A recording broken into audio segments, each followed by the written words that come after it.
Hey everybody, Will Gully here with the Recruiting Lounge, and I want to talk to you a little bit today about what are schools doing to support student athletes on when they get to campus in this NIL space. And really quick, let me just say, when prospective student athletes are being recruited by coaches and they're going to the house and doing the visits, and they're saying, this is what your brand is worth here.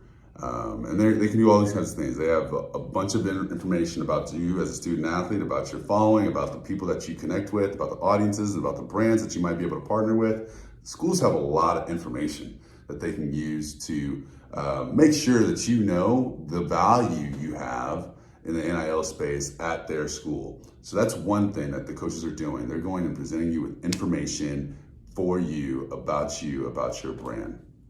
But when they're doing that, they're leading you on. They might be leading you on and saying, hey, if you come here, you can do this. You can make $100,000 on NIL. You can do that. What they're not saying is, we as a school can connect you with those brands that they're listed here and help you close those deals. They can't. Schools cannot do that. Compliance departments cannot do that. So they're not telling you that. They're presenting you the information and saying you're worth this, and then leaving it there. Okay, so that's one in the recruiting space. So number two is when those coaches are coming and you're coming to the campuses and you're meeting with the compliance department. You might be meeting with someone in the branding area. You might be meeting with someone in the NIL space. You might be meeting with someone in marketing. All those people are going to tell you this. They're going to tell you about the big deals that have been made on their teams. They're going to tell you about, they're going to have a lot of different anecdotes of student athlete here. He or she is invested in this endeavor. They connected with major company, major local business here, and they were able to do a deal, and here you go. They've got such and such cars, or they've got so many dollars in their bank account. They've got a lot of stories like that. What they're not going to tell you are the other stories.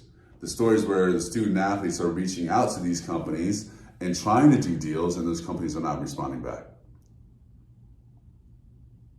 Hear that. Student athletes are going to trying to do business with large organizations in their network, and those organizations are not responding back, or not proposing opportunities to the student athletes. So if that's the case, and the schools can't do anything to help close those deals, how does the student athlete win? What is the school really doing to support the student athlete getting a deal? And this is what they're doing. This is what the schools are doing. Schools are partnering with companies that make the interactions easy. I mentioned in a previous video, companies like Open Doors for Influencers. They're marketplaces. They're building the bridge between the brands and the student athletes. So they're trying to make it easier for the brands and student athletes to connect together. That's one thing. They're also starting to hire people inside their organizations that are dedicated to NIL and NIL education for one, NIL opportunities for two. On the education side, they're trying to say, hey, this is what's happening in the space. These are new rules that are coming down the pipeline from the NCAA. This is what you can do, what you can't do. This is how it works with our campus legal department and our licensing department. That's what they're doing on the education space. In the opportunity space, they're creating meetups, basically. And they're saying, hey, we're going to invite some of the larger organizations, larger donors in our network. We're going to invite them to these places and have a select group of student athletes come and present into these spaces and hopefully connect with these larger brands. Now, in those interactions, they might do some trainings there for the student athletes to make it more of an educational vibe.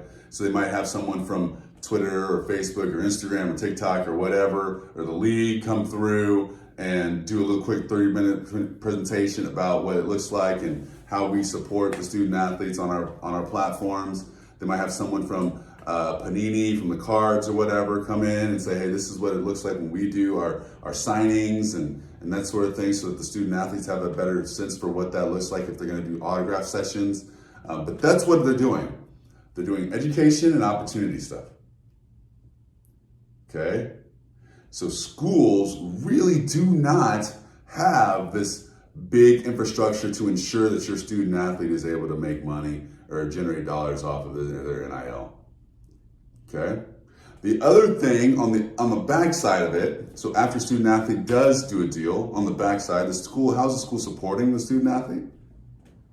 The school is supporting the student athlete by providing insights into how to, get their taxes correct. Okay, how to make sure that they are disclosing their deal correctly to the school, to the NCAA, disclosures. Okay, they're doing all those things in the back end after student athletes have done these deals to make sure that everything's above board and no one's losing any eligibility or any time of playing time. There's nothing going on shady or whatever. They're making sure that they're doing that. Really, schools are doing that to protect themselves.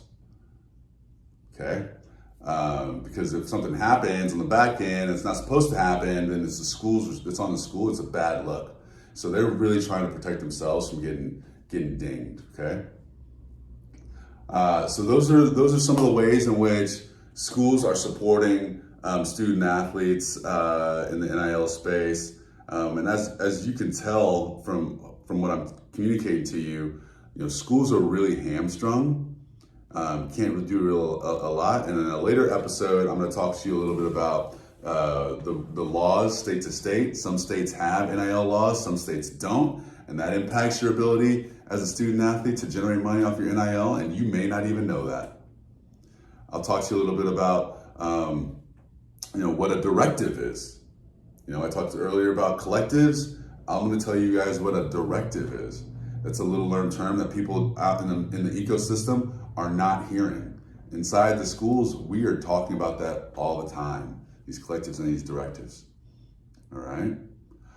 And with that, I'll leave you, as I always do, with if you have any questions, comments, concerns, feel free to shoot them over my way, and I'm happy to communicate that to you. And as always, may your days be filled with moments of grace, mercy, joy, and love. Bye now.